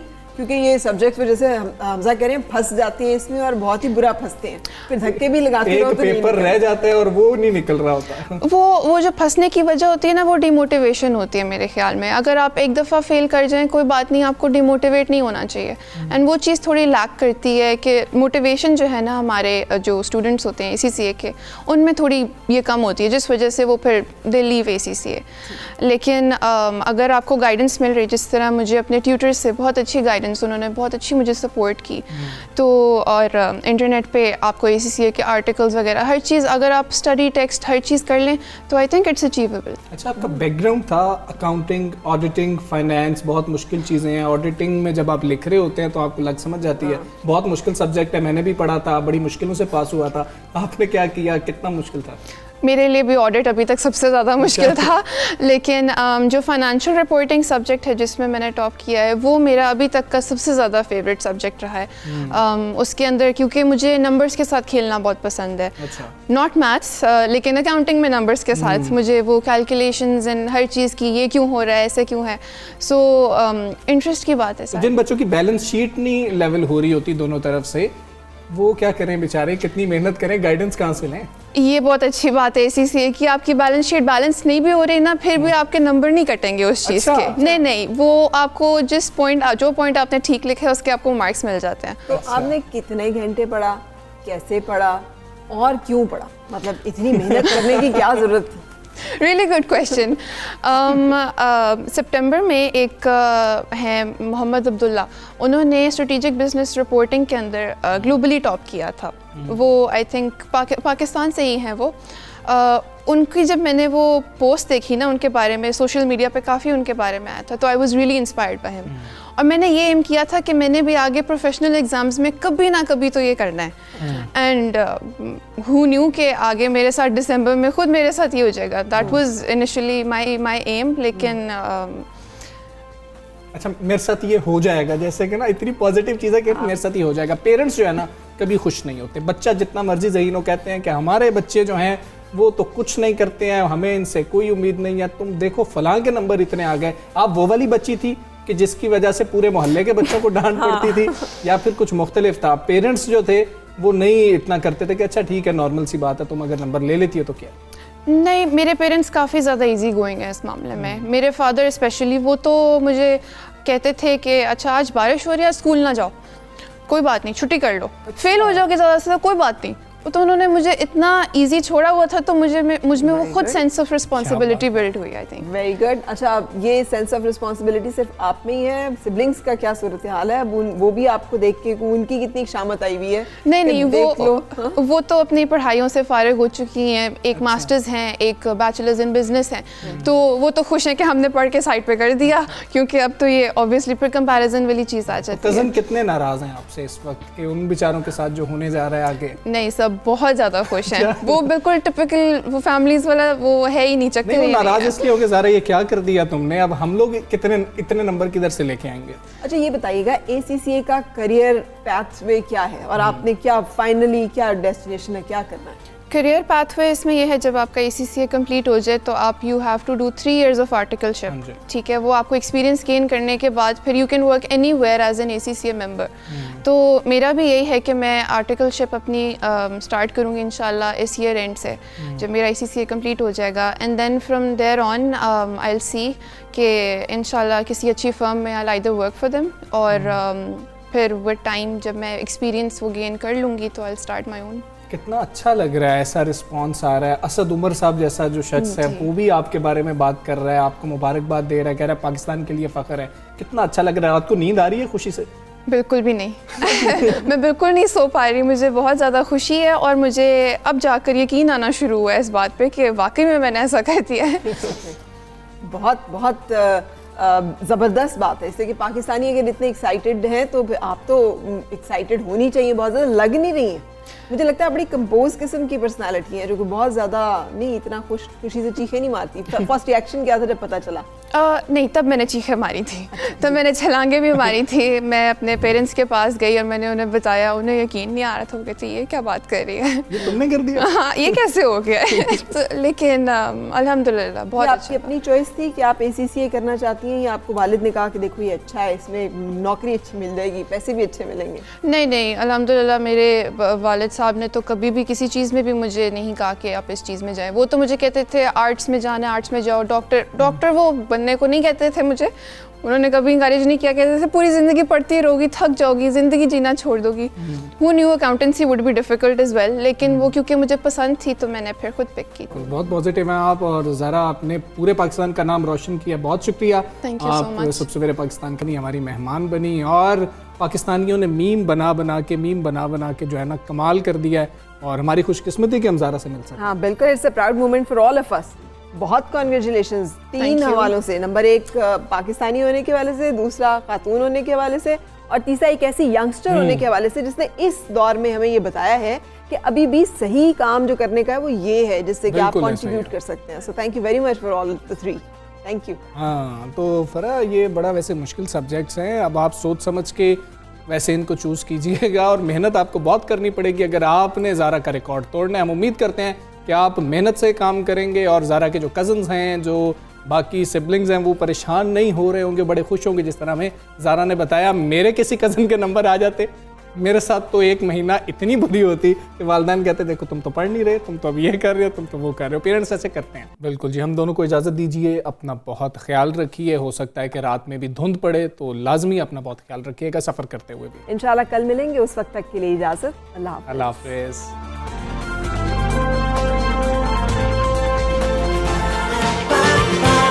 सुबह सवेरे पाकिस्तान।